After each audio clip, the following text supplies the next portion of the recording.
I'm just going to be honest with you.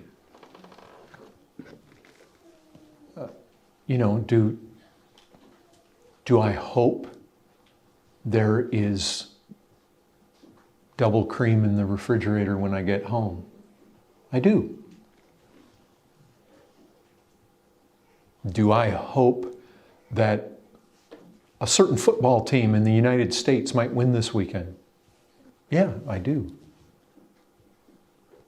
I mean, do I hope that the Lord gives Ruby and myself an enjoyable time on my day off tomorrow? I do. But if I shoot straight with you,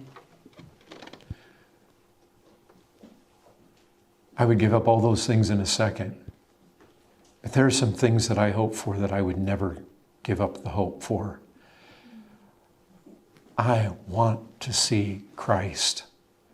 I want to behold the glory of God. I don't know what we might or might not see of the Father. I want to see God. And I want to dwell with Him. And I want to be sinless. I want that. And I hope for it. And brethren, when you think about the Christian hope, you just think about 2 Corinthians. To be absent from the body is to be what?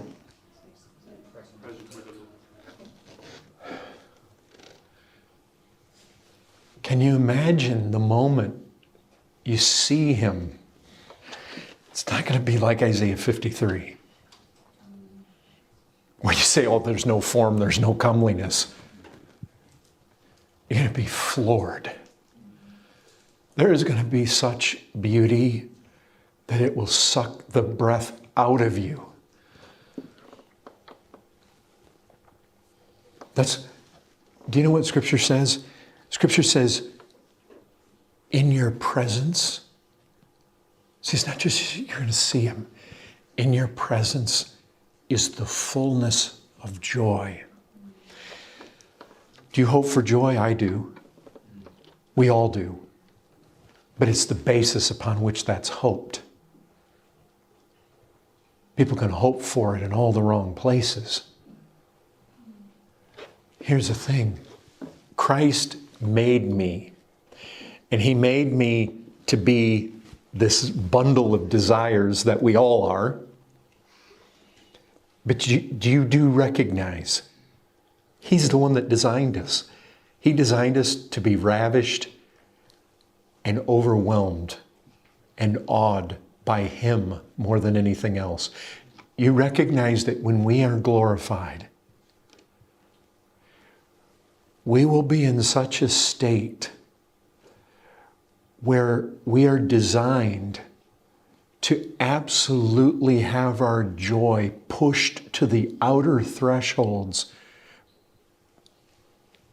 by Christ, by the triune God, more than anything else.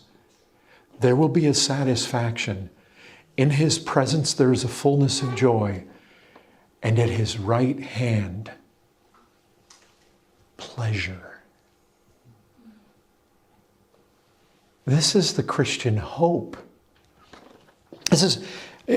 Scripture says to us that, have you ever read, well done, good and faithful servant. You've been faithful over a little. I'm going to set you over much. Enter into the joy of your master. I mean, if there was a way to describe heaven, we have a track on death. You that have tried to hand that out. No, I don't want to think about that. No, I'm not ready for that. Well, it's not just death. It's what comes after. There's horrors of hell out there. But on the other hand, there's a richness of pleasure and there is a joy of the Master. I mean, if you wanted to just define heaven, it's the joy of the Master. This is what Scripture is talking about. He said to his disciples, look, I'm going to prepare a place for you. Can you imagine? Christ told them that 2,000 years ago. I mean, he can create the universe in a moment, and he says, I'm going to prepare a place for you. I mean, look, you've walked in a garden, the most beautiful of gardens. You have some of the most beautiful gardens I've ever seen in my life here. And you can walk out in the most beautiful garden. And what is this place? This is a fallen earth. There's a new heaven and a new earth that he's gone to prepare, and he's going to take us. And you know what he said? He said, Father, my desire is that they may be where I am, to behold my glory.